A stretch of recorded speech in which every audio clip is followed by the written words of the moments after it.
All right, today we're pumping the brakes on a belief that's been driving sports for, well, forever. We're going to dive into the hidden science of what makes an athlete truly great. And spoiler alert, it's not just about how fast you can go, it's about how well you can stop. For as long as we've had sports, we've been obsessed with one thing above all else: speed. Pure, raw, unadulterated speed. We time it, we celebrate it, we think it's the peak of athleticism. But what if we've only been looking at half the picture? Just think about it for a second. When you picture a truly mind-blowing athlete, that running back who seems to just materialize in a different spot, or that point guard who creates a shot out of thin air, what are they really doing that's so special? And yeah, the obvious answer has always been speed, right?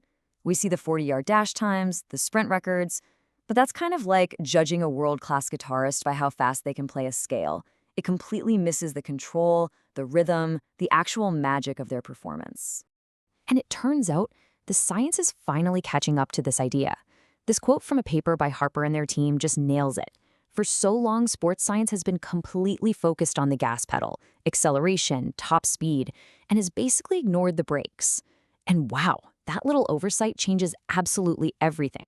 Let's stick with that car analogy for a minute.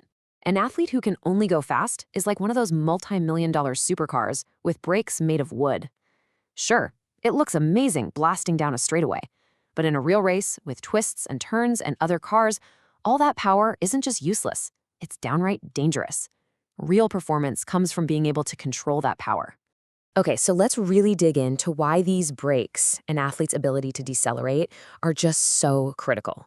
This is where games are won and lost. And honestly, it's where careers can be made or broken.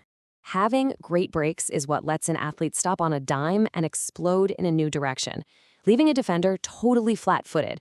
It's how they create that little bit of space they need to get a shot off or make a perfect pass. And this is huge. It's one of the biggest factors in staying healthy and avoiding some really nasty injuries. But here's the catch. Hitting the brakes isn't some gentle, smooth process. When an athlete slams on the brakes from a full-out sprint, their body has to absorb absolutely massive mechanical forces.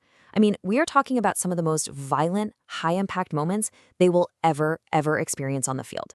And what's super interesting is when those forces are at their worst. You'd think it's that final, jarring step to a dead stop, right? But look at this data. It's the exact opposite. It's those first one or two braking steps, when the athlete is still moving incredibly fast, that create the most punishing, brutal forces on the body. That just shows you the insane amount of stress they're under at the very start of the slowdown.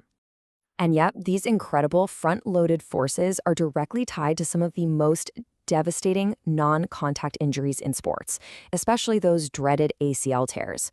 If your braking mechanics are off, your body just can't handle these forces safely, putting your joints and your whole career at huge risk. So, if braking is this important and this risky, how in the world do we actually measure it? How do we take this from just being a cool idea and turn it into real hard data that a coach or an athlete can actually use? For the longest time, this was a massive challenge. It's easy to time a 40-yard dash with a stopwatch. It is way harder to accurately measure someone slamming on the brakes out on a field. But now, with new tech and some really smart standardized tests, we can finally see what's really going on under the hood.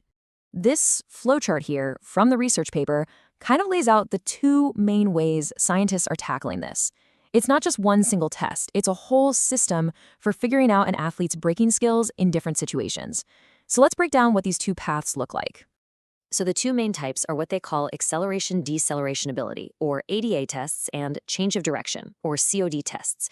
The ADA test is your classic emergency brake. You sprint as fast as you can in a straight line, then stop on a dime. The COD test is more like hitting the brakes to whip around a sharp corner, measuring how well an athlete can slow down just enough to set up their next explosive move. Okay, so we've got the tests, but what are they actually looking for? What are the secrets that are hidden inside that split-second, violent moment of slowing down?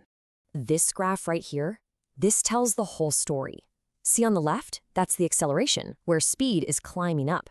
But we're interested in what happens on the right side, the second they hit their top speed, Vmax, and that curve starts to plummet. That entire downward slope is the deceleration phase. And that is what we're measuring. How steep is that curve? How much time does it take? How much ground do they cover? And how do they actually capture all that data? Well, they've got a whole toolkit. They use things like radar and laser guns for super precise real-time speed readings. High-speed video lets them break down an athlete's form frame by frame.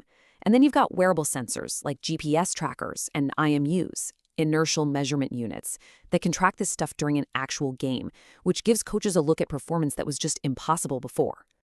All of this cool, fancy tech really just boils down to a few simple but incredibly powerful metrics. What's their average deceleration? Basically, how hard can they slam on the brakes? How much runway do they need to come to a full stop? And how fast can they do it? These are the numbers that really define an athlete's control. So, what does this all add up to? We have the problem, we have the science, we have the tools to measure it. It's all pointing to a completely new way of thinking about what it means to be a great athlete. And here it is, the big takeaway. The fastest athlete on the field is not always the best athlete on a field. The truly elite, game-changing performers are the ones who have both parts of the equation mastered. They've got that powerful engine to accelerate, but they've also got the high-performance brakes to control all that speed. Just look at the difference here. The fast athlete is kind of a one-trick pony. They're all gas, no brakes. They're powerful, sure, but they're often less agile and way more likely to get those injuries we talked about. But the complete athlete, they've mastered movement. They're agile, they're efficient, and they're way more resilient because they've actually trained their body to handle all the crazy forces of the game. And this isn't just some fun little theory. This is truly the next frontier. By actually measuring and training deceleration, we are right on the edge of unlocking brand new levels of performance, while at the same time making sports a whole lot safer. It's a total win-win. So the last question is really for you.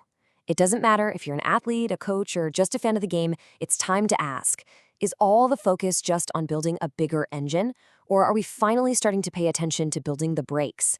Because that, right there, is where the real magic happens.